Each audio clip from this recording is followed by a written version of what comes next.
தனம் தரும், கல்வி தரும், ஒரு நாளும் தளர்வு அறியா மனம் தரும், தெய்வ வடிவம் தரும், நெஞ்சில் வஞ்சமில்லா இனம் தரும், நல்லன எல்லாம் தரும், அன்பர் என்பவருக்கே கணம் தரும், பூங்குழலால் அபிராமி கடைக்கண்களே.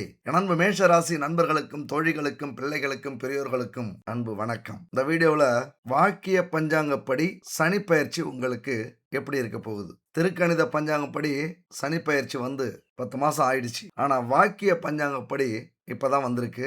வாக்கிய பஞ்சாங்கப்படி இந்த கிரக அமைப்புகள் உங்களுக்கு எப்படி இருக்க போகுது, சனி பகவான் என்ன செய்ய போறார் அப்படிங்கிறத பத்தி தான் இந்த வீடியோவில் நம்ம பார்க்க போறோம். கொஞ்சம் வாய்ஸ் சரி இருக்காது, அட்ஜஸ்ட் பண்ணிக்கோங்க. வாக்கிய பஞ்சாங்கப்படி சனி பகவான் இந்த மார்ச் மாசம் 6ஆம் தேதி காலை 8:24 மணிக்கு கும்ப ராசியிலிருந்து மீன ராசிக்கு பயிற்சி ஆகியிருக்கிறார். 2.5 ஆண்டுகளுக்கு ஒரு முறை நிகழக்கூடிய இந்த இடமாற்றம் அப்படிங்கிறது நம்ம வாழ்க்கையில பெரிய மாற்றத்தை கொடுக்கக்கூடியது. மனுஷனா பிறந்த எல்லாமே நம்ம கையில. மனுஷனா பிறந்ததுக்கு அப்புறம் எது நடந்தாலும் அது நம்ம கையில தான் இருக்கு, நம்ம இஷ்டப்படி தான் நடக்குது அப்படின்னு நம்ம நினைச்சுக்கிட்டு இருப்போம். ஆனா உண்மையா இது எல்லாமே இந்த பிரபஞ்சத்தின் டிசைன் அப்படிங்கறது போக போக நீங்க புரிஞ்சுப்பீங்க. பல பேர் புரிஞ்சிருப்பீங்க, வயசை பொறுத்து இருக்கு. அதனால நம்ம வாழ்க்கையில நடக்கிற ஒவ்வொரு சம்பவங்களுக்கும் நிகழ்வுகளுக்கும் காரணம் இந்த கிரக அமைப்பு தான். அதைத்தான் அந்த சனி பகவான் இந்த 2.5 ஆண்டுகளுக்கு உங்க வாழ்க்கையில என்ன செய்ய போகிறார் அப்படின்னு பார்க்க போறோம். அவர் சொந்த வீடான கும்ப ராசியிலிருந்து குருவின் வீடான மீன ராசிக்கு பயிற்சி ஆகியிருக்கிறார். இந்த வாக்கிய பஞ்சாங்கத்தை யாரு பின்பற்றுகிறாங்க அப்படின்னா, கோவில்ல இருக்கிற ஐயர்கள், பூசாரிகள், கோவில் நிர்வாகத்தினர், இவங்க எல்லாமே பாரம்பரியமா பல்லாயிரம் வருஷத்துக்கு முன்னாடி கண்டுபிடிச்ச வாக்கிய பஞ்சாங்கப்படி அவங்களுடைய பூஜைகள், நிகழ்வுகள், திருவிழாக்கள் இதெல்லாம் நடத்திக்கிட்டு இருக்காங்க. ஜோதிடத்துல திருக்கணித பஞ்சாங்கம் தான் அதிக பேர் பயன்படுத்திக்கிட்டு இருக்காங்க. அதனால அந்த கன்ஃபியூஸ் எல்லாம் உங்களுக்கு வேண்டாம். எது நடந்தாலும் நல்லதே நடக்கும் அப்படிங்கிறதோட நம்ம ஆரம்பிப்போம். இந்த மாற்றம் அப்படிங்கிறது சாதாரண மாற்றமா மட்டும் இருக்காது, உங்களை திரும்பி பார்க்க வைக்கும். எப்பயாவது நீங்க உணர்ந்திருப்பீங்க, இப்படி நடக்கும்னு நான் நினைச்சே பார்க்கல அப்படின்னு உணர்ந்தீங்க அப்படின்னா அங்க இந்த சனி பகவான் வேலை செஞ்சிருக்கார் அப்படின்னு அர்த்தம். சனி பகவானை பொறுத்த வரைக்கும் ஒரு மனுஷனுடைய ஆயுள் ஆதிக்கம் செலுத்தக்கூடியவர், தொழில் வேலையில ஆதிக்கம் செலுத்தக்கூடியவர், அதே போல கர்ம வினையை கொடுக்கக்கூடியவர். ஆயுள்னா என்னன்னு தெரியும், தொழில் வேலைன்னா நம்ம செய்யற தொழில் வேலைன்னு தெரியும். அது என்ன கர்ம வினை? கர்மா அப்படின்னா பல பேர் சொல்றத கேட்டிருப்பீங்க. நாம நினைக்கிறோம் நாம எதை செஞ்சாலும் இந்த உலகத்துல யாருக்கும் தெரியாது, 4 செவத்துக்குள்ளார செஞ்சாலும் தெரியாது, நம்ம மனசுக்குள்ளார நல்லது நினைச்சாலும் கெட்டது நினைச்சாலும் வெளியில தெரியாது அப்படின்னு நாம நினைச்சுக்கிட்டு இருப்போம். எல்லாத்துக்குமே ஒரு கணக்கு இருக்கு. அதை விட இன்னொரு முக்கியமான விஷயம்னா, இறைவனுடைய அந்த டிசைன் நீங்க அப்படி நினைக்கணும்னு இருக்கிறதுனால தான் இங்க நினைக்கிறீங்க அப்படின்னு கூட சொல்லலாம். சில பேருடைய வாழ்க்கை முன்பே எழுதி வைக்கப்பட்டது. அதனால தான் நம்ம நல்லவங்களா சில பேருக்கு இருக்கோம், கெட்டவங்களா சில பேருக்கு இருக்கோம், நல்லதை சில பேருக்கு செய்கிறோம், கெட்டதை சில பேருக்கு செய்கிறோம். ஆனால் சிலருடைய வாழ்க்கை, நீங்கள் நல்லா இருந்தீங்க அப்படின்னா அடுத்து உங்களுக்கு நல்லது நடக்கும், நீங்கள் கெட்டவங்களா இருந்தீங்க கெட்டது செஞ்சீங்கன்னா அடுத்து உங்களுக்கு கெட்டது நடக்கும் அப்படிங்கிறது மாதிரியும் எழுதி வைக்கப்பட்ட விதியாக இருக்கும். அதுக்கு பேர் தான் கர்மா. நாம் என்ன செயல் செய்கிறோமோ அதற்கான பலனை கண்டிப்பா நம்ம அடைஞ்சே ஆகணும் அப்படிங்கிறது கர்மா. அதை கொடுக்கக்கூடியவர் தான் சனி பகவான். ரொம்ப சிம்பிளா சொல்லிட்டோம். ஆனா அந்த சனி பகவானுடைய வேலை அல்லது அந்த இயக்கம், அந்த ஆதிக்கம் அப்படிங்கிறது நம்ம வாழ்க்கையில மிக பெருசு. ஏன்னா ஒரு மனுஷனுடைய வாழ்க்கையில 2.5 வருஷம் ஆதிக்கம் செலுத்துவார். 12 வீடுகள் அப்படின்னா நம்மளுடைய உடல், எண்ணம், அழகு இதெல்லாம் சொல்லக்கூடிய ஒரு வீடுனா, நம்மளுடைய பணம், குடும்பம், வாக்கு இதை சொல்லக்கூடிய ஒரு வீடு, தாய் உறவுகள் அதை சொல்லக்கூடிய ஒரு வீடு, நமக்கு இருக்கிற சொத்து, நம்ம வாங்கக்கூடிய சொத்து, வாகனங்கள், கற்ற வீடு இதை சொல்லக்கூடிய ஒரு வீடு, நமக்கு இருக்கிற குடும்பம், பாரம்பரியம், நம்முடைய குழந்தைகள் இதை சொல்ற ஒரு வீடு, இப்படின்னு 12 வீடுகள் இருக்குல்ல. இந்த 12 வீடுகள்லயும் 2.5 வருஷத்துக்கு ஒரு வீட்டுல இவருடைய ஆதிக்கம் இருக்கும். எல்லா கிரகங்களும் 1 வருஷம் இருக்கும், அது குரு பகவான். 1.5 வருஷம் இருக்கும், அது ராகு கேது பகவான்கள். 2 மாசம் இருக்கும், அதாவது 45 நாள் செவ்வாய். 1 மாசம் இருக்கக்கூடிய சூரியன், புதன், இவங்கெல்லாம் 1 மாசத்துல இருப்பாங்க ஒவ்வொரு வீட்லயும். சந்திரன் 3 நாளைக்கு ஒரு முறை, அதாவது 2.5 நாளைக்கு ஒரு முறை. இப்படி கிரக அமைப்புகள் இருந்தாலும் இந்த சனி பகவானுடைய ஆதிக்கம் அப்படிங்கிறது நம்ம வாழ்க்கையில மிகப்பெரிய மாற்றத்தை ஏற்படுத்தும். அந்த மாற்றம் என்ன அப்படிங்கறதான் இங்க முக்கியம். நம்ம ஜாதகத்துல சனி பகவான் ஆட்சியாகவோ உச்சமாகவோ ஒரு நல்ல இடத்துல இருந்துட்டாலோ நாம எப்படி பிறந்தாலும் பரவாயில்ல, எப்படி வளர்ந்தாலும் பரவாயில்ல, எவ்வளவு அவமானப்பட்டாலும் பரவாயில்ல, நம்மளுடைய உழைப்பினால், முயற்சியினால் கண்டிப்பா வாழ்க்கையில ஒரு நாள் முன்னேறிடுவோம் அப்படிங்கறத காட்டுறதுதான் அந்த ஆட்சி பெற்ற உச்சம் பெற்ற சனி பகவான். இப்ப இந்த சனி பகவான் 6ஆம் தேதி மாற்றத்தை கொண்டு வந்திருக்கிறார் உங்க வாழ்க்கையில. சனி பகவான பார்த்து எல்லாரும் பயப்படுவாங்க. ஐயோ! அது நடந்துருமோ, இது நடந்துருமோ, அத பண்ணிடுவாரோ, இத பண்ணிடுவாரோ அப்படின்னு. பயப்பட வேண்டிய அவசியமே கிடையாது. தர்மம் தவறாமல் நேர்மையுடனும், ஒழுக்கத்துடனும், நியாயம் உணர்வுடனும் வாழ்பவர்களை இந்த சனி பகவான் கருணை பார்வையோடு அத்தன நல்ல விஷயங்களையும் செஞ்சு கொடுப்பார். தர்மமும், ஒழுக்கமும் தவறியவர்களை சனி பகவான் தண்டிக்காம விடமாட்டார். ஆனா, நேர்மையா இருக்கிறவங்க இங்க பயப்பட வேண்டிய அவசியம் இல்ல. ஆனா, யார் நேர்மையா இருக்கிறாங்க? இங்க யாருமே கிடையாது. அப்ப நம்ம என்ன நினைப்போம்? யாருக்கு நம்ம துரோகம் பண்ணோம்? யாருக்கு கெடுதல் பண்ணோம்? யார் வாழ்க்கைய கெடுத்தோம்? நமக்கெல்லாம் இப்படி நடக்குதே! அப்படின்னு எல்லாரும் வருத்தப்படுவோம். 100 பேர் இருக்கோம்னா 100 பேரும் வருத்தப்படுவோம். அப்ப யார் தான்யா நேர்மையா இருந்தது? அப்ப யாருக்குமே நல்லது செய்யலையா சனி பகவான்? அப்ப யாருமே நல்லவங்க இல்லையா? கண்டிப்பா இல்ல தான். 100% சொக்க தங்கம் அப்படின்னு சொல்லக்கூடிய மனிதர்கள் இங்க யாருமே கிடையாது. அதனால தான் எல்லார் வாழ்க்கையிலயும் இந்த சனி பகவான் அவருடைய கர்ம வினையை தீர்த்து கொண்டிருக்கிறார். எல்லா வாழ்க்கையிலயும் கஷ்டம், துன்பம், துயரம், விபத்து, நோய், கடன் பிரச்சனை, லட்சக்கணக்கான பிரச்சனைகள் எல்லாருக்கும் வர்றதுக்கு காரணமும் அதுதான். அப்ப நீங்க நல்லவங்களா, கெட்டவங்களாங்கிறதெல்லாம் முக்கியம் இல்ல. இங்க ஒவ்வொரு பிரச்சனையவும் எப்படி பார்க்குறீங்க? வாழ்ற வாழ்க்கையில எந்த அளவுக்கு நேர்மையா இருக்கீங்க?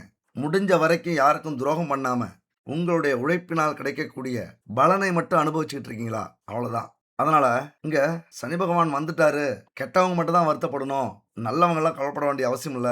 அப்படின்னா, இங்க பொதுவான விஷயம் என்னன்னா, எல்லாருமே ஒரு சில நேரத்துல தப்புகள், தவறுகள், ஒழுக்கக்கேடுகள் அல்லது துரோகங்கள் ஏதாவது ஒரு சூழ்நிலையில யாருக்காவது நம்ம பண்ணிடுவோம். நமக்கு நம்ம நல்லவங்க தான். ஆனா அடுத்தவங்களுக்கு நம்ம பல வகையில இருப்போம். அந்த நேரத்துல மனம் வருந்தி நம்மள திட்டினாலும் சரி, நம்ம மேல பொறாமப்பட்டாலும் சரி, நம்மள கெடுக்குன்னு நினைச்சு ஏதாவது செஞ்சாலும் சரி, இந்த சனி பகவானுடைய கர்ம வினையில நம்ம சிக்கிப்போம். இன்னொரு முக்கியமான விஷயத்த நீங்க புரிஞ்சுக்கணும். சனி பகவானுடைய இந்த கர்மா எப்படி இருக்கும்? எப்படி வேலை செய்யும்? அப்படிங்கிறத முதல்ல புரிஞ்சுக்கங்க. கொஞ்சம் லேட்டா தான் ஆகும். வீடியோ கொஞ்சம் பெருசா தான் இருக்கும். அட்ஜஸ்ட் பண்ணி கடைசி வரைக்கும் பார்க்குறீங்க அப்படின்னா, உங்க வாழ்க்கையில எதார்த்த உண்மைய புரிஞ்சுகிட்டு, அதுக்கப்புறம் எத பத்தியுமே கவலைப்படாம, அப்படி ஜாம்னு உங்க வாழ்க்கைய நடத்துவீங்க. கடைசி வரைக்கும் ஸ்கிப் பண்ணாம பாருங்க.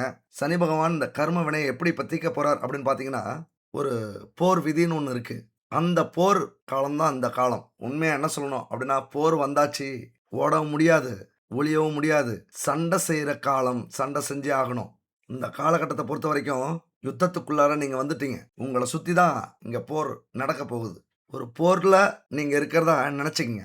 வாழ்க்கையே அப்படிதான். மனுஷ வாழ்க்கையே அப்படிதான். சில பேருக்கு குடுத்து வச்சிருப்பாங்க. அவங்கலாம் உள்ள வந்த உடனே, அதாவது பொறந்த உடனே எல்லாமே நல்லா இருக்கும். கஷ்டப்படாம வாழ்ந்துட்டு, பெத்தவங்க சேர்த்து வச்ச சொத்துல வளர்ந்துட்டு, அப்படியே கஷ்டத்தையே பார்க்காம போயிடுவாங்க. நம்ம வாழ்க்கை அப்படி கிடையாது. அதனால இப்ப நீங்க போர்ல இருக்கீங்க. போர்ல ஒரு வழக்கு மொழி இருக்கு. அதுதான் முக்கியமான விஷயம். நோ கார்ட்டர் அப்படிங்கிற மொழி அது இங்கிலீஷ்ல. குவார்ட்டர்ல நோ கார்ட்டர். உடனே உங்க நெனப்பு அங்க போகுதுல்ல.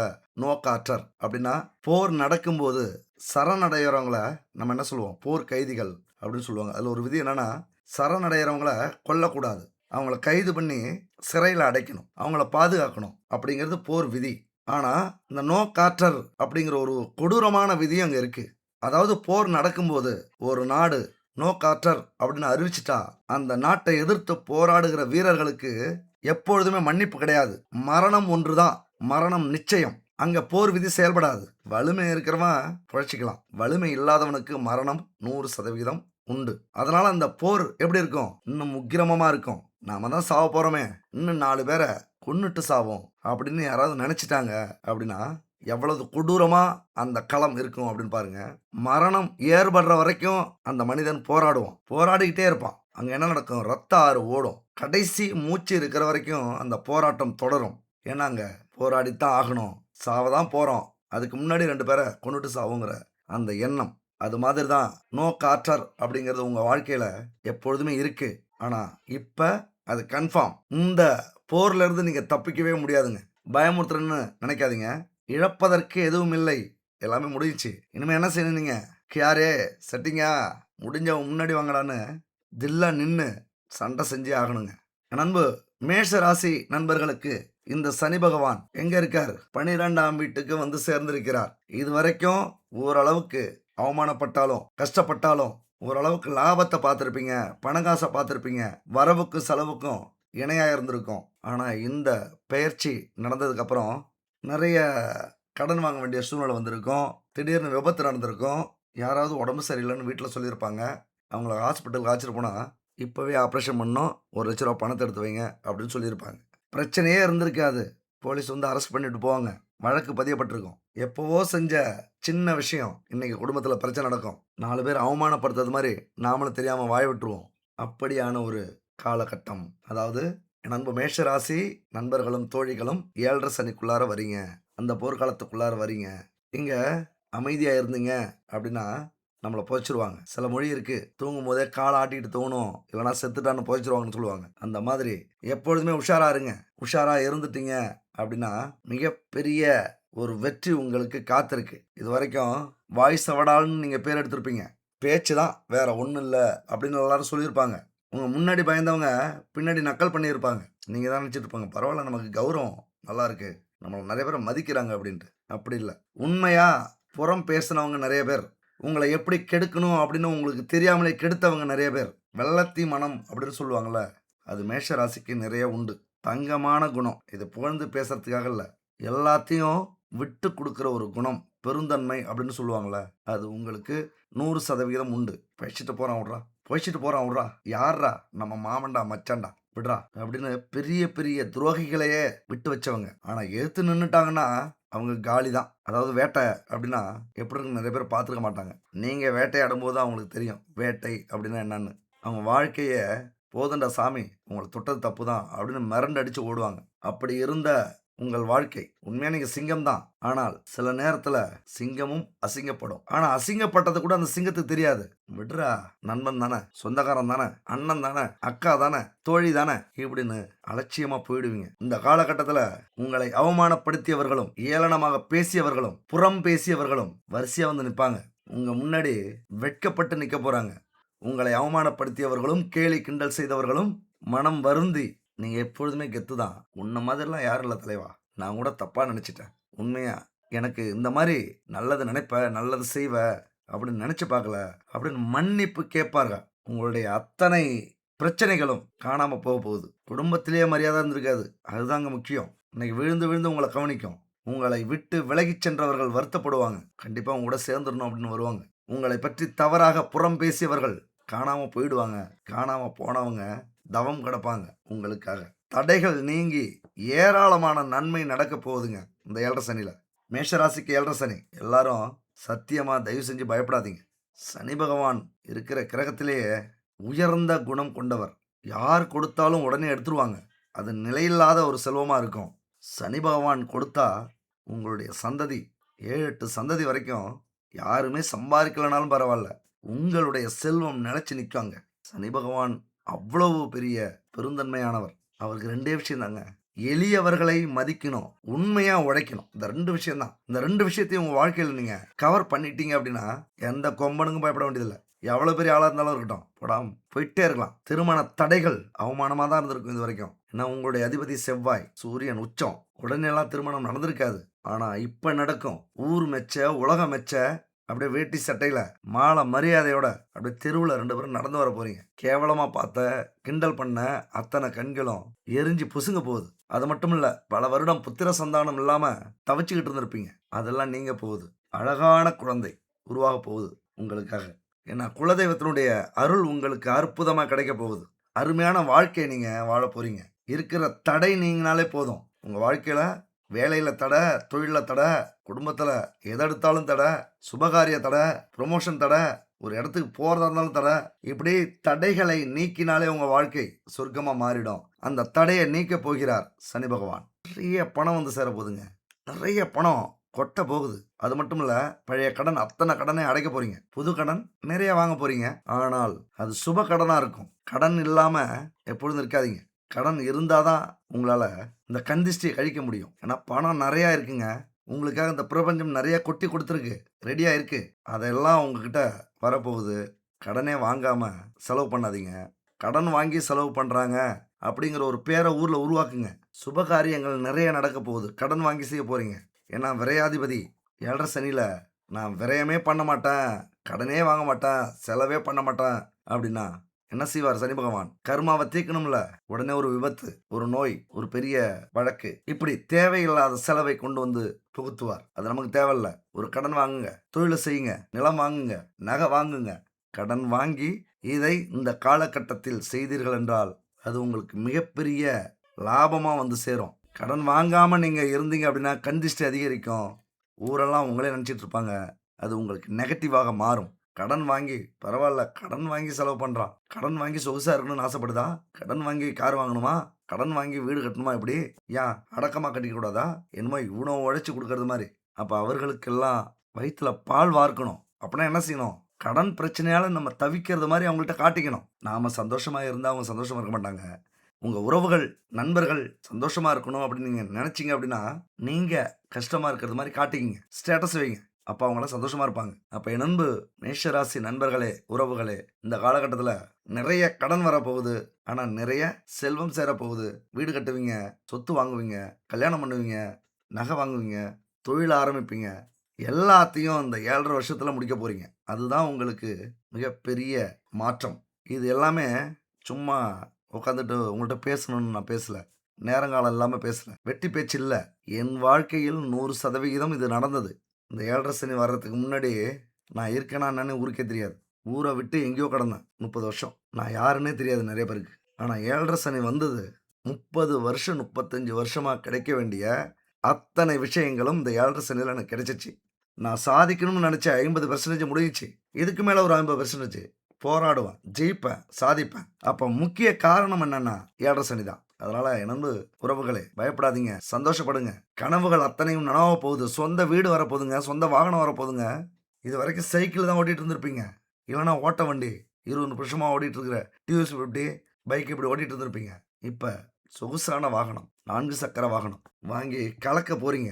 உங்களுக்குன்னு கௌரவமா ஒரு வீடு வாங்கி, நிலம் வாங்கி, ஒரு கௌரவமான இடத்தை பிடிக்க போறீங்க. அதுக்கு என்ன செய்ய போறீங்க? உழைக்க போறீங்க. அந்த தெய்வத்தின் அருள் உங்களுக்கு பரிபூரணமா கிடைக்க போகுது. கடைசியா ஒரு பரிகாரம் சொல்றேன். அத மட்டும் செய்யுங்க. அத்தனை பாவங்களும் தீர்ந்து உங்களுக்கு பல யோகம் கிடைக்கும் அந்த பரிகாரத்தால. 25 ஆண்டுகளாக நடக்காத விஷயங்கள் இனிமே உங்களுக்கு ஒண்ணொண்ணா நடக்க போகுது. கடவுள் இருக்கான் குமார் அப்படின்னு சொல்ல போறீங்க உங்க வாயாலேயே. கோவில் கோவிலா இனிமே போக போறீங்க. உங்களால முடிஞ்ச உதவிகள நெறைய பேருக்கு செய்ய போறீங்க. அறக்கட்டளை தொடங்குவீங்க. எல்லாமே இனிமே நல்லபடியா நடக்க போகுது. உங்கள் எண்ணமே பாசிட்டிவ் ஆக போகுதுங்க. என்னால முடியும். என்னால மட்டும் தான் முடியும். எந்த பிரச்சனையும் என்ன இனிமே தடுக்க முடியாது. நோயா? பரவால்ல. ஒரு நாள் வாழ்ந்தாலும் தைரியத்தோட, தன்னம்பிக்கையோட வாழ்ந்துட்டு போறேன். எதிரியா? பரவால்ல. நான் சண்டைக்கு வரமாட்டேன். சண்டைக்குன்னு வந்தா விட்டுற மாட்டேன். ஒரு நாள் வாழ்ந்தாலும் வீரனா வாழ்ந்துட்டு போறேன். சமாளிக்க முடியாத கோழையா? இனிமே நான் வாழ மாட்டேன் அப்படின்னு காட்டப் போறீங்க. ஏன்னா இழப்பதற்கு எதுவும் இல்லை. வீழ்வேன் என்று நினைத்தாயோ?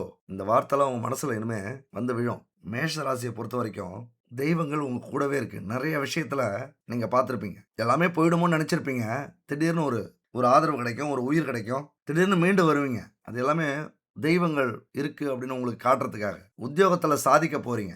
கடல் கடந்து தொழில் செய்ய போறீங்க. வெளிநாட்டுக்கு இப்ப போலாம். என்ன செலவு வேணாலும் பண்ணிட்டு போலாம். நிறைய லாபம் கிடைக்க போகுது.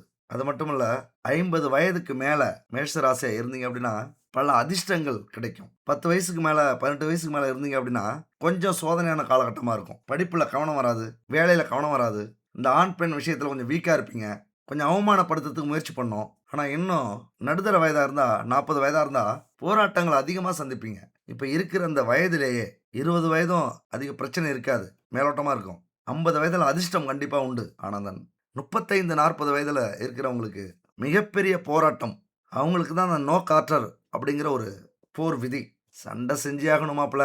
வேற வழியே இல்ல. அமைதியா இருந்தீங்க அப்படின்னா தொரத்தி தொரத்தி அடிப்பானுங்க. நீங்க வேணா அமைதியா இருந்து பாருங்க. ஒரு பிரச்சனை வந்துன்னா பின்னாடி இன்னொரு பிரச்சனை நிக்கும். அப்பாடா! முடிஞ்சுச்சுடா அப்படின்னு நெனச்சீங்கன்னா, உடனே ஃபோன் வரும். ஆள் வருவானுங்க.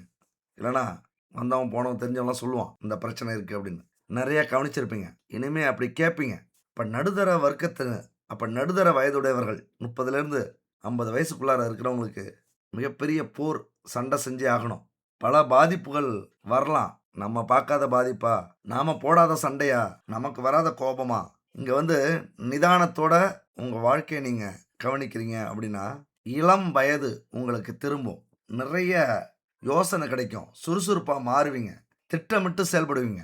அரசு சம்பந்தப்பட்ட யோகம் உங்களுக்கு இந்த காலகட்டத்தில உண்டு.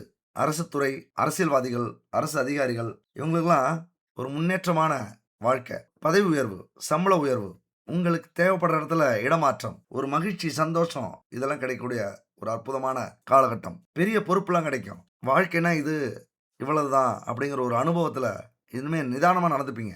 பொறுமைய கடைபிடிப்பீங்க. உச்சி மீது வான் இடிந்து வீழுகின்ற போதிலும் பொறுமைய கடைபிடிப்பீங்க. வான் எங்க விழும்? நம்ம மேல விழுமா? பக்கத்துல விழுமா? அப்படின்னு நிதானமா யோசிப்பீங்க. அந்த நேரத்துல கூட. இந்த எதிரிகள், பகைவர்கள்லாம் உங்களுடைய அமைதியவும், உங்களுடைய எனர்ஜியவும், அதாவது தன்னம்பிக்கையும் பார்த்து தானா விலகிடுவாங்க. மோதுனோம்னா சேதாரம் நமக்கு தான். அந்த மாதிரியான காலகட்டம் இது. இனிமே புது ட்ரெஸ் தான். என்ன அப்படியே உங்கள சுத்தி ஒரு ஒளிவட்டம் தோன்றும். இந்த உலகமே உங்கள பார்க்கறது மாதிரியான ஒரு ஃபீலிங் ஆவீங்க. இதுவரைக்கும் காக்கா கூட கவனிச்சிருக்காது. ரொம்ப ஸ்பீடா போகும் காலம். எல்லாத்துலயும் ஒரு வெற்றியை நோக்கி பயணம் செய்ய போறீங்க. அதனால தான் சொன்னேன், பெரிய பதவி, பெரிய லட்சியம், பெரிய கனவு இதெல்லாம் அசால்ட்டா நீங்க சாதிக்க போறீங்க. அதாவது துணிந்தவனுக்கு தூக்கு மேடை ஒரு பஞ்சு மெத்தைன்னு சொல்லுவாங்க தெரியுமா? அதுதான் இப்ப. பெரிய கனவு இருக்கும். ஆனா உங்களுடைய விடாமுயற்சி அந்த கனவை தீர்க்கும். அந்த கனவை உங்களுக்கு நனவாக்கும். கலைத்துறையில இருக்கிறவங்க, கட்டிடக்கலைத் துறையில இருக்கிறவங்க, மருத்துவத் துறையில இருக்கிறவங்க, அரசு துறையில இருக்கிறவங்க, இப்படி எந்த துறையில இருந்தாலும் பெயர், புகழ், பதவி இதெல்லாம் கண்டிப்பா உண்டு. குடும்பத்தில நிம்மதி பிறக்கும். எந்த பயணம் வந்தாலும் உடனே அத செய்யுங்க. அதெல்லாம் ஒரு வாய்ப்பு.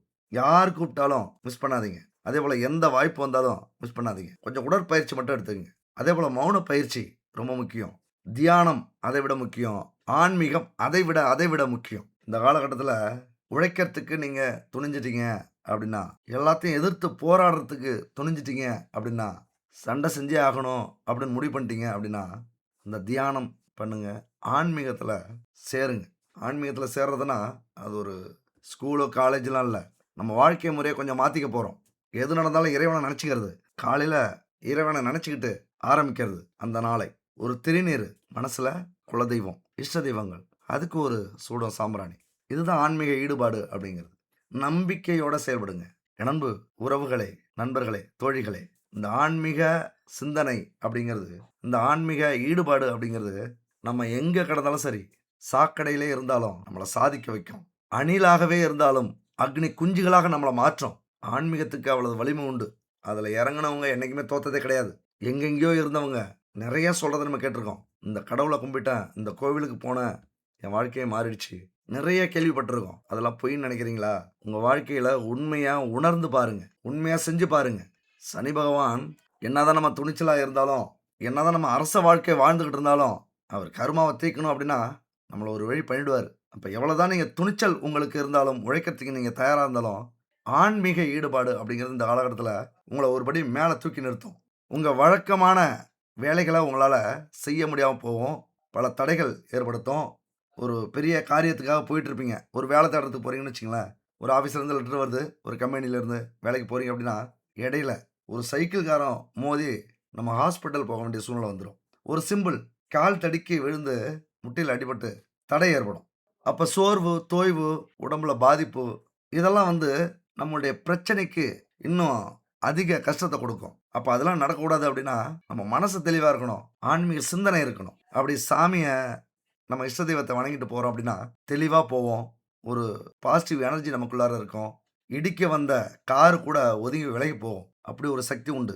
இந்த காலகட்டத்தில சாலை விதிய மீறுறது மாதிரியான அமைப்பு உண்டு. சட்ட விதிய மீறுறது மாதிரியான அமைப்பு உண்டு. குற்றச் செயல்ல ஈடுபட கால நேரம் சொல்லும். தவறான பழக்கவழக்கங்கள் ஏற்படும். உறவுகள் ஏற்படும். சமூக விதிகள மீறுவீங்க. சட்டத்துக்கு புறமான செயல்ல ஈடுபடுறதுக்கான வாய்ப்புகள் நெறைய கிடைக்கும். அதாவது இந்த லஞ்சம், ஊழல், அடுத்தவங்க பொருள் கிடைக்கிறதுக்கு ஏதோ திருட்டு வேலை செய்யறது, இப்படியான வாய்ப்புகள் உங்களுக்கு கிடைக்கும். நீங்க செய்வீங்கன்னு சொல்லல. வாய்ப்புகள் கிடைக்கும். கவனச்சிதறல், குழப்பம், தெளிவான முடிவு எடுக்க முடியாத சூழ்நிலை. இப்படி ஒரு நிமிஷம் நீங்க குழம்புனீங்க அப்படின்னா, உங்க வாழ்க்கையே மாறக்கூடிய அமைப்பும் உண்டு. நாள்பட்ட நோய், ஏதாவது நோய் இருந்ததுன்னா அலட்சியப்படுத்தாதீங்க. உடனே பாருங்க. அது பெரிய நோயா மாறதுக்கான வாய்ப்புகள் இந்த காலகட்டத்தில உண்டு. பொருளாதாரத்தில பெரிய கவலை உங்களுக்கு உருவாகும். கடன் வாங்கணுமான்னு நெனைப்பீங்க. ஆனா வாங்க வேண்டிய சூழ்நிலை கண்டிப்பா வரும். கடன் பிரச்சனைகள் அதிகரிக்கிறதுக்கான வாய்ப்புகளும் உண்டு. நீங்க சுதாரிக்கல அப்டின்னா, இந்த 7 1/2 வருஷத்துல முதல் 2 1/2 வருஷம் கடன் வாங்கியே ஆகணும். பிரச்சனைகள சந்திச்சே ஆகணும். அடுத்த 2 1/2 வருஷம், இந்த 2 1/2 வருஷத்த எப்படி நீங்க கொண்டு போறீங்களோ, அதுக்கு அடுத்த 2 1/2 வருஷம் அப்படியே ஆப்போசிட்டா நடக்கும். உங்களுக்கு கிடைக்க வேண்டிய எல்லாமே கிடைக்க ஆரம்பிச்சுரும். எல்லாமே கிடைக்க ஆரம்பிச்சுரும். அதனால ரொம்ப நிதானத்தோட முதலீடு போடுங்க, செலவு பண்ணுங்க. ஏதாவது நிலம் வாங்கணும் அப்படின்னா, நிலத்த வாங்கி போடுங்க. நகை வாங்கி போடுங்க. குடும்பத்தில சுபகாரியங்கள் நடக்கணும்னா செலவு பண்ணுங்க. செலவு பண்ணுறதுக்கு தயங்காதீங்க. கொஞ்சனாவது கடன் வாங்கி செலவு பண்ணுற முயற்சி எடுங்க. இது யாருமே சொல்ல மாட்டாங்க. எல்லா ஜோதிடர்களும் கடன் வாங்காதீங்க, கடன் வாங்காதீங்க அப்படிலாம் இல்ல.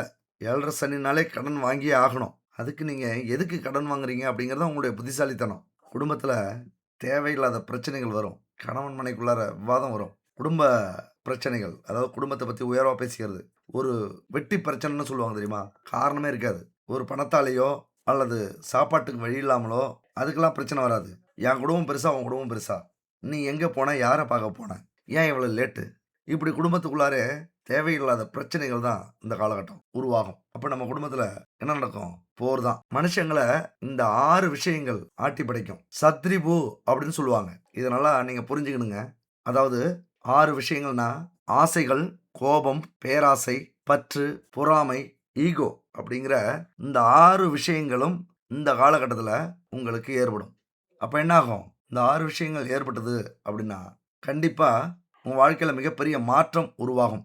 எந்த நேரத்தில எது செயல்படும்னே தெரியாது. அப்படி செயல்படும். அப்படி இந்த 6 விஷயமும் நடந்துச்சு அப்படின்னா, உங்க வாழ்க்கையில தோல்வி கன்ஃபார்ம். அப்ப என்ன செய்வீங்க? வாழ்க்கையே தோல்வி அடைஞ்சது மாரி, வீணா போனது மாரி, செயலிழந்தது மாரி ஆயிடுவீங்க. இப்ப இந்த 6 விஷயத்துல 1 வந்தாலே நம்ம வாழ்க்கை எங்கேயோ கொண்டு போய் நம்மள விட்டுரும். அதிக ஆசைப்பட்டாலும் தப்பு செய்வோம். கோவப்பட்டாலும் அவசரப்படுவோம். பேராசைப்பட்டாலும் தப்பான வழியில போறதுக்கு ஆசைப்படுவோம். எது மேலயாவது பற்று இருந்தா அத எப்படியாவது அடையணும். என்ன செஞ்சாலும் அடையணும். என்னத்துனாலும் தப்பு செய்யலாம் அப்படிங்கிற எண்ணம் வரும். ஈகோ வந்துனா அடிக்கடி யார் மேலயாவது மோதுவோம். யார் வாழ்க்கையிலயாவது நம்ம டிஸ்டர்ப் பண்ணிட்டே இருப்போம். அப்ப நம்ம தடமாறுவோம். புத்தி வேலை செய்யாது. அதிக குழப்பம் ஏற்படும். அப்ப என்ன நடக்கும்? தோல்விதான். ஆனா இப்படிலாம் நடந்துருச்சே! தோல்வி ஆயிடுச்சே! நம்ம வாழ்க்கை அவ்வளோதான்னு அப்படின்னு நெனச்சிராதீங்க. அப்படியே உங்கள மீறி ஏதாவது நடந்திருக்கு அல்லது நடக்குது அப்படின்னா, அதிலிருந்து மீண்டு வர்றதுக்கான முயற்சியும் பண்ணுங்க. தோல்விகளிலிருந்து தான் நமக்கு வெற்றி கிடைக்கும். வெற்றிக்கு அழைத்து செல்லக்கூடிய அந்த நண்பர் யாருன்னா தோல்விதான். வெற்றியை காட்டிலும் தோல்விதான் நமக்கு வாழ்க்கையில நிறைய பாடங்கள சொல்லி தருது. தோல்விங்கிற ஒரு வாத்தியார். வெற்றிங்கிறது தான் சர்டிஃபிகேட். அதாவது ஸ்கூல் சர்டிஃபிகேட்ன்னு சொல்றோம்ல, அது வெற்றி. இந்த தோல்விங்கிறது வாத்தியார். பல பாடங்களை சொல்லிக் கொடுக்கிறவர் அந்த தோல்விதான். அந்த தோல்வி வரும்போது எந்த வேலையில என்ன தவறு செஞ்சோம்?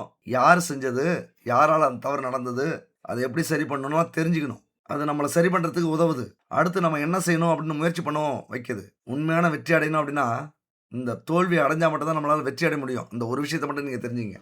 இங்க யாருமே முதல் முயற்சியிலேயே ஜெயிக்கல. யாருமே பிறந்ததிலிருந்தே வெற்றி அடைஞ்சுக்கிட்டே வரல. யாருமே பிறந்ததிலிருந்து கோடீஸ்வரனுங்க இல்ல. அவங்களுக்கு பின்னாடி பெரிய போராட்டம் இருக்கும். பிறந்ததிலிருந்தே கோடீஸ்வரனா இருக்கிறவங்க, அவங்க பொறக்கிறதே வேஸ்ட்டு. கடவுள் என்ன செய்றாரு?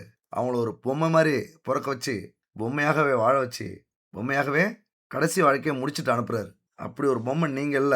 கண்டிப்பா உங்க வாழ்க்கையில ஜெயிக்கணும், வெற்றி அடையணும் அப்படின்னா, இந்த தோல்வி அப்படிங்கிறது ரொம்ப முக்கியம். வாழ்க்கையில குரு அப்படிங்கிற ஒரு முக்கியம் மாரி, வாழ்க்கையில ஆசிரியர்ங்கிறவரு முக்கியம் மாரி, வாழ்க்கையில இந்த தோல்வி அப்படிங்கிறது முக்கியம். எதிர்கால வெற்றியை இலக்காக கொண்டு உழைக்கணும் அப்படின்னா, இந்த தோல்வி நமக்கு தேவை. தோல்வி அப்படிங்கிறது வலிக்கத்தான் செய்யும். வேதனை ஏற்படும். அவமானம் வரும். வாழ்வா சாவாங்கிற நிலைமை ஏற்படுத்தும். வெளியிலேயே வர முடியாத சூழ்நிலை ஏற்படும். ஆனா, அதிலிருந்து வெளியில வந்து, இந்த தோல்வி நிரந்தரம் இல்ல. வெற்றி தான் அடுத்த இலக்கு அப்படின்னு முயற்சி பண்ணணும். இங்க நம்பிக்கை மட்டும் தாங்க முக்கியம் உங்க வாழ்க்கையில. எப்படி? நம்பிக்கை மட்டும் தான் முக்கியம். அந்த நம்பிக்கை இருந்துட்டா போதும். மிகப்பெரிய வெற்றியை உங்களால அடைய முடியும். மேஷ ராசிய பொறுத்தவரைக்கும் சனி பகவான் விரயஸ்தானத்துல 12ஆம் வீட்ல இருக்காரு. அவருடைய பார்வை பலன பார்க்கலாம். 3 இடத்த பார்க்குறாரு. 2ஆம் வீட்டையும், 6ஆம் வீட்டையும், 9ஆம் வீட்டையும் பார்க்குறாரு. குரு பகவான பொறுத்தவரைக்கும் பார்க்குற இடம் புண்ணியம். கோடி புண்ணியம் கிடைக்கும் அப்படிம்பாங்க. ஆனா சனி பகவான பொறுத்தவரைக்கும் பார்க்குற இடம் என்னவாம்? சோதனை. சோதனை மேல் சோதனை போதுமடா சாமி அப்படிங்கிற அளவுக்கு கொஞ்சம் சோதனை ஏற்படுத்தும். நாம என்ன பண்ண போறோம்? சோதனைக்கே வேதனை கொடுக்க போறோம். சோதனையவே சாதனையா மாத்த போறோம். அப்படி ஒரு அற்புதமான வீட்ல சனி பகவான் இருக்காரு. அவர் 2ஆம் வீட்ட பார்க்க போறாரு. இப்பதான் என்ன பண்ணணும்? வார்த்தைய ரொம்ப கவனமா பயன்படுத்தணும். இன்னும் சொல்லப்போனா பேசாமலே இருக்கிறது நல்லது. சைலன்ட் மோட்ல இருக்கணும். அதுக்கு ஒரு எடுத்துக்காட்டு சொல்லலாம். டிவிகே தலைவர் விஜய சொல்லலாம். 1000 பேர் பேசினாலும் சரி, எதுக்குமே அவர் பதில் சொல்ல மாட்டார். சொல்ல வேண்டிய இடம், நேரம், காலம் அந்த இடத்துல கரெக்ட்டா பேசுவார். இது ஒரு பாடமாவே எடுத்துக்கங்க இந்த காலகட்டத்தில. எப்படி? எங்கேயும் எப்போதும் பேசிட்டே இருக்கக்கூடாது. சும்மா நச நசன்னு. அப்படின்னு சொல்லுவாங்கல்ல. நீங்க எது பேசுனாலும் அப்படிதான் நினைப்பாங்க. நீங்க பேசுற ஒவ்வொரு பேச்சுக்கும் ஒரு பவர் கிடைக்க போகுது. 1000 வார்த்தை பேசுறது ஒண்ணு தான். அந்த இடத்துல நீங்க ஒரு வார்த்தை பேசுறது ஒண்ணு தான். நெருப்பு மாதிரி இருக்கும். 100 வார்த்தைய ஒரே வார்த்தையில முடிப்பீங்க. அப்படி 100 வார்த்தை உங்களுக்கு வருது அப்படின்னா, ஒரே வார்த்தையில முடிச்சீங்க. ஒண்ணும் இல்லைங்க. யாராவது துரோகம் பண்றாங்க அப்படின்னா, நல்லா இருங்க 2 வார்த்தை. யாராவது கஷ்டப்படுத்துறாங்க அப்படின்னா, சரி போ நல்லா இரு. யாராவது பிரச்சனைக்கு வராங்க, சண்டைக்கு வராங்கன்னா, எனக்கு இதுக்கெல்லாம் நேரம் இல்லப்பா. எனக்கு வேலை ஏகப்பட்ட வேலை இருக்கு. நீனே எடுத்துக்க. இப்படி எந்த அளவுக்கு உங்களுடைய வார்த்தை, இந்த விட்டு குடுக்கிறதா இருக்கலாம் அந்த நேரத்தில, பின்வாங்குறதா இருக்கலாம், கேட்கிறவங்களுக்கு தோல்வி மாதிரி இருக்கலாம், கேட்கிறவங்களுக்கு கோழையா இருக்கலாம், பயந்தவங்களா இருக்கலாம். அது பிரச்சனை இல்ல. ஆனால் அந்த செயல், அந்த வார்த்தை உங்களுக்கு பின்னாட்கள்ல என்ன கொடுக்க போகுது அப்படிங்கிறது தான் முக்கியம். ஒரு வார்த்தையில நீங்க கோர்ட்டுக்கும் போலாம், ஜெயிலுக்கும் போலாம். ஒரு வார்த்தையில கோடியவும் கொட்டலாம். கோடீஸ்வரனாவும் ஆவலாம். நீங்க எத தேர்ந்தெடுக்க போறீங்க அப்படிங்கிறது தான் இங்க முக்கியம். உங்க வார்த்தைக்கு மிகப்பெரிய மதிப்பு உண்டு. எப்படாப்பா உங்ககிட்ட சண்டை போடலாம்? எப்படாப்பா உங்கள்ட்ட வீண் வம்பு இழுக்கலாம்? எப்படாப்பா உங்கள அடக்கலாம்? எப்படாப்பா உங்கள அவமானப்படுத்தலாம்? அப்படின்னு யார் நினைச்சிட்டு இருக்கிறது? வெளியில இல்ல, உங்க வீட்ல. பார்றா! நீங்க சொல்றதெல்லாம் வெளியில தான் நினைச்சிட்டு இருப்பாங்கன்னு நெனச்சோம். நம்ம வீட்லயேவா? அப்படித்தான். அதாவது குடும்பத்தில கணவன் மனைவிக்குள்ளார நீங்க அடிச்சாலும் வாங்கிட்டு போயிருப்பாங்க. இப்ப நீங்க மனைவின்னு வச்சுக்கங்களேன். கணவன ஒரு அடி அடிச்சாலும், சரி நம்ம மனைவி தானே ஜாலியா எடுத்துப்போம். ஏதோ கோவத்தில அடிக்கிறா அப்படின்னு போயிடுவாங்க. நீங்க கணவனா இருந்தீங்கன்னா, கணவன் தானே அடிச்சாரு. வெளியாள அடிச்சாங்க. சரி விடு போட்டும். அப்படின்னு இதுவரைக்கும் விட்டு போயிருப்பாங்க. எல்லாமே இப்ப ஞாபகத்துக்கு வரும். திடீர்னு எப்படி அடிக்கலாம்? நானும் எவ்வளவுதான் பொறுக்கிறது? இப்பதான் அந்த வார்த்தை வரும். எவ்வளவுதான் நான் பொறுக்கிறது? இதுக்கு மேல என்னால பொறுக்க முடியாதுப்பா. எப்படி? எத சொன்னாலும் கேட்டு போறதுக்கு, எவ்வளவு அடிச்சாலும் வாங்கிட்டு போறதுக்கு 2 பேருக்குள்ளாரையும் எங்க இருந்து இந்த ஈகோ வரும்னே தெரியாது. வரும் குடும்பத்துல. அப்ப நாம என்ன செய்யணும்? அம்மா தாயே ஆள உடு. என்ன பண்ணுமோ பண்ணிட்டு போ. என்ன கொஞ்சம் நிம்மதியா உடு. நான் என் வேலைய பார்க்குறேன். என் தொழில பார்க்குறேன். கொஞ்ச நேரம் தூங்கிட்டு வரேன். நீ என்ன வேணாலும் செஞ்சுட்டு போ. எங்க குடும்பம் எப்படி தெரியுமா? இருக்கட்டும். நல்ல பெரிய குடும்பம் தானே. சந்தோஷம். எங்க குடும்பத்துல வசதி இல்ல, வாய்ப்பு இல்ல. நாங்கலாம் ஏழை தான். இருந்துட்டு போறோம். என் குடும்பம் எவ்வளவு கௌரவமான குடும்பம் தெரியுமா? என் குடும்பத்துல யாராவது பேசுனா, யாராவது எதிர்த்து பேச முடியுமா? இந்த ஊர்லயே பெரிய குடும்பம் எங்க குடும்பம் தான் தெரியுமா? எங்களுக்கு சொத்துலாம் எவ்வளவு தெரியுமா இருந்தது? இந்த ஊரே எங்களுக்கு சொத்தா இருந்தது. இப்படிலாம் சொல்லுவாங்க. யாரு? கணவன், இல்லன்னா மனைவி, இல்லன்னா குடும்பத்துல அக்கா, தங்கச்சி, மாமியார், மாமனார், கொழுந்தியா, கொழுந்தனார் அல்லது அண்ணன், தம்பி சொல்லுவாங்க. அப்படியா? சந்தோஷம். உங்க குடும்பம் தான் என் குடும்பம். உங்க குடும்பம் கௌரவம், என் குடும்பம் கௌரவம். ஏத்துட்டு போறேன். கொஞ்ச நேரம் நான் வேலை செய்யட்டுமா? என் வேலைய பார்க்கட்டுமா? என் தொழில பார்க்கட்டுமா? ஒரே வாரத்துல நீங்களும் வாய மூடிக்கணும். அவங்க வாய அடைச்சிரணும். அப்படியான காலகட்டம் தான் இந்த காலகட்டம். குடும்பம் அப்படிங்கிறது ஒரு கோவில் மாதிரின்னு சொல்லுவாங்க. அந்த கோவில இந்த காலகட்டத்தில கும்பிடுங்க. ஏன்னா சனி பகவான் பார்த்தாலே ஏதோ விவகாரத்த கொண்டு வர போறார் அப்படின்னு அர்த்தம். அதனால நீங்களே சும்மா இருந்த சங்க ஊதி கெடுத்தது மாரி யார் மேலயும் சந்தேகப்படாதீங்க. யார் மேலயும் கோவப்படாதீங்க. யாரையும் தடுக்காதீங்க. நாம் உண்டு, நம் வேலை உண்டு. அப்படி போயிட்டே இருங்க. அடுத்து பார்த்தோம்னா 6ஆம் வீடு. நான் சொன்னேன்ல, கடன், நோய், எதிர்ஸ்தானம். இப்பதான் கடன்காரன். அவனுக்கு பெரிய பிரச்சனை வந்தது மாரி, இதுவரைக்கும் அவன் பெரிய பணக்காரனா இருந்தது மாரி, இதுவரைக்கும் அவனுக்கு கஷ்டமே இல்லாத மாரி, இப்பதான் வருவான். நான் ஒரு வீடு கட்டப் போறேன். குடுத்த பணம் வேணும். நான் ஒரு நிலம் வாங்க போறேன். குடுத்த பணம் வேணும். உடம்பு சரியில்ல. ஹாஸ்பிட்டல் போணும். குடுத்த பணம் வேணும். இப்பதான் வருவானுங்க. யாரு? கடன்காரங்க எல்லாம் இப்பதான் வருவாங்க. எப்பயோ பிரச்சனை நடந்திருக்கும். வாய்க்கா சண்டை, வரப்பு சண்டைன்னு. அவன் கேஸ் போட்டிருப்பான். இப்ப அந்த கேஸ் உங்களுக்கு வரும். எப்பயோ சின்ன ஒரு கொப்பளம் இருந்திருக்கும். ஒரு கட்டி இருந்திருக்கும். இன்னைக்கு அது ஆபரேஷன் பண்ற சூழ்நிலைக்கு வந்து நிக்கும். என்னங்க தான் சனி பகவான் பார்க்குறாரு. எதையாவது ஒண்ணு கலப்பணுமே. ஏதாவது ஒரு பூகம்பம். இங்க தான் என்ன பண்ணணும்? ரொம்ப உஷாரா இருக்கணும். என் நண்பர் மேஷ ராசி நண்பர்களும் தோழிகளும் ரொம்ப ரொம்ப உஷாரா இருங்க. எது நடந்தாலும் இறைவா நீ பார்த்துக்க. எப்படி? இறைவா நீ பார்த்துக்க. உனையின்றி வேற சொந்த பந்தம் எனக்கு எதுவும் இல்ல. எது நடந்தாலும் நீ பார்த்துக்க. அமைதியா இருந்துருங்க. ஏதாவது தல போற காரியம் அல்லது செலவு பண்ணியே ஆகணும்.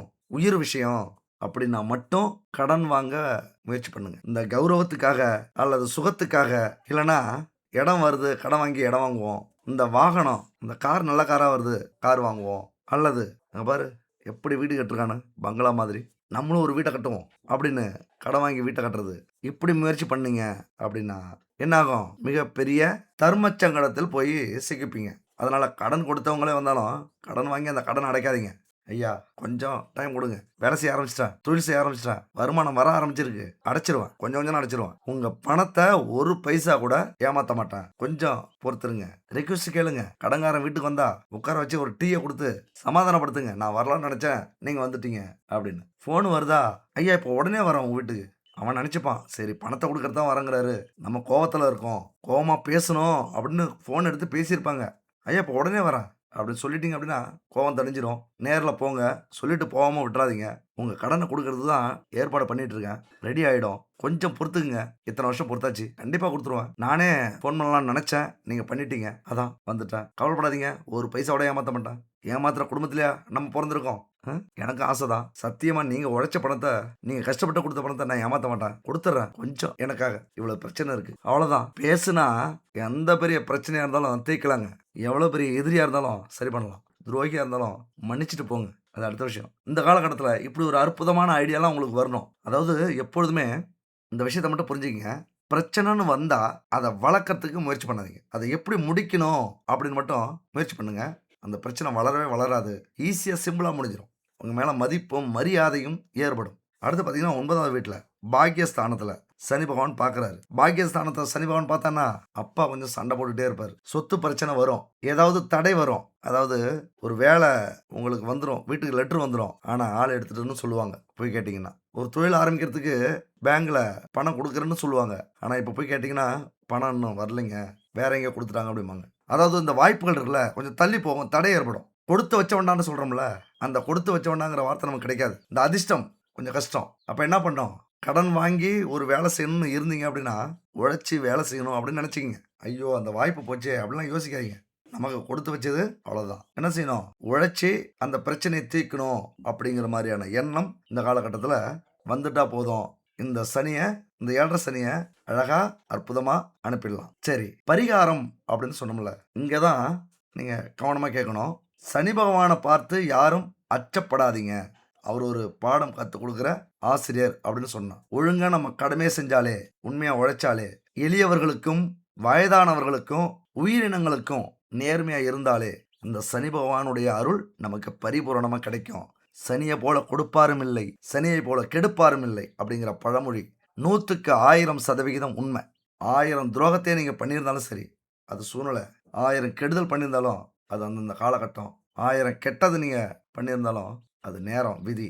அதிலிருந்து உணர்வு பூர்வமா வருத்தப்பட்டு, இதுக்கு மேல நான் இந்த மாரி செய்ய மாட்டேன். என்ன தண்டனை வேணாலும் கொடுப்பா இறைவா. இதுக்கு மேல நான் இப்படி ஒரு தப்பு பண்ண மாட்டேன்.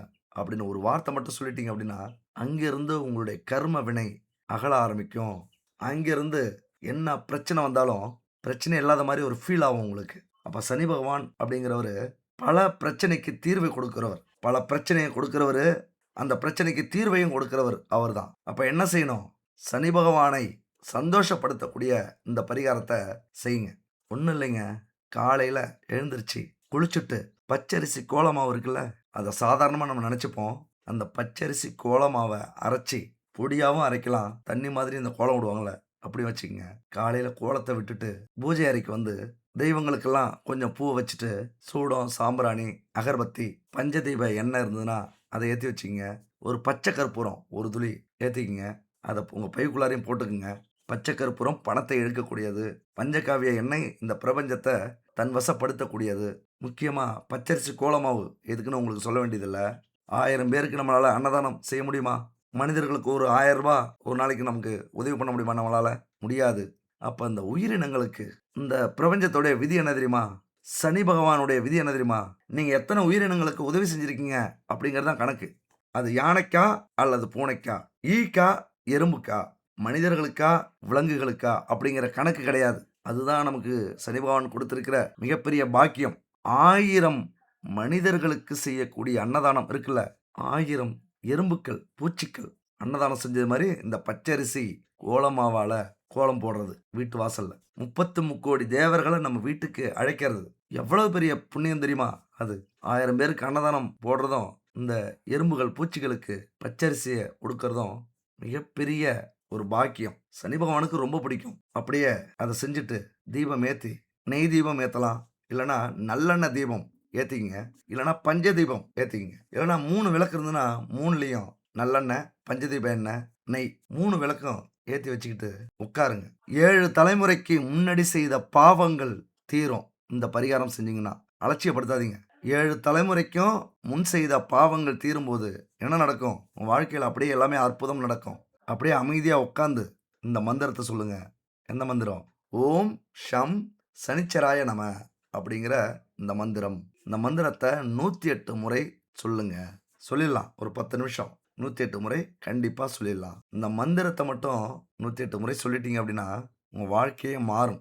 என்ன முக்கியம்? நான் சொன்ன அத்தன பொருட்களும் முக்கியம். பச்சரிசி கோலமாவு, சூடம் சாம்பிராணி, அகர்பத்தி, பஞ்சதீப எண்ணெய், நல்லெண்ணெய், நெய், பச்சை கற்பூரம். பையில போட சொன்னேன்ல, பணம் எங்க இருந்தாலும் உங்கள நோக்கி பாயும். வேலையில, தொழில்ல எப்பொழுதும் அந்த பச்சை கற்பூரத்த பர்ஸ்ல வச்சுக்கங்க. இந்த பச்சரிசி கோலமாவு கட்டி சொன்னேன்ல, அது எப்படி நாங்க டெய்லியும் அரைச்சு போட முடியுமா? அப்படின்னா, சரி எத்தன நாளுங்க? முடிஞ்சா 48 நாள், அல்லது 27 நாள், அல்லது 18 நாள், அல்லது 9 சனிக்கிழமை. நல்லா இத மைண்ட்ல வச்சுக்கங்க. இத்தன நாள் உங்களால என்ன முடியுதோ செஞ்சு பாருங்க. முதல்ல 9 நாட்கள் எடுத்துக்கங்க. செஞ்சு பாருங்க. மாற்றம் வருது அப்படின்னா, அடுத்தது 18 நாள் செய்யுங்க. மாற்றம் கொஞ்சம் அதிகமாயிருக்கு அப்படின்னா, அடுத்து 27 நாள் செய்யுங்க. மாற்றம் 48 நாள் செய்யுங்க. மிகப்பெரிய மாற்றம் உங்க வாழ்க்கையில 100% நடக்கும். இந்த பச்சரிசி கோலமாவு 48 நாள் அரைச்சு கோலம் போட முடியுமா? அப்படிங்கிற எண்ணம் உங்களுக்கு வரலாம். கவலைப்படாதீங்க. பச்சரிசி கோலமாவு கட்டி தண்ணீல கரைச்சு நீங்க யூஸ் பண்ணிக்கலாம். 9 பூஜை பொருட்கள் அதுல கலந்து இங்க பாருங்க, நம்பர் இருக்கு பாருங்க. 9043688626 ஜெய்சான். அத்தனை பூஜை பொருட்களும் எங்கள்கிட்ட இருக்கு. பச்சரிசி கோலமாவு கட்டி, பச்சரிசி கோலமாவு பவுடர், எல்லாம் மண்ணாலையும் கலர் பொடியாலையும் நம்ம கோலம் போடுறோம். ஒரு புண்ணியமுமே இல்லை. இவங்கள்ட்ட பச்சரிசி கோலமாவு பவுடரும் இருக்கு, பச்சரிசி கோலமாவு கட்டி கரைச்சி போடுற அதுவும் இருக்கு. யூஸ் பண்ணி பாருங்க.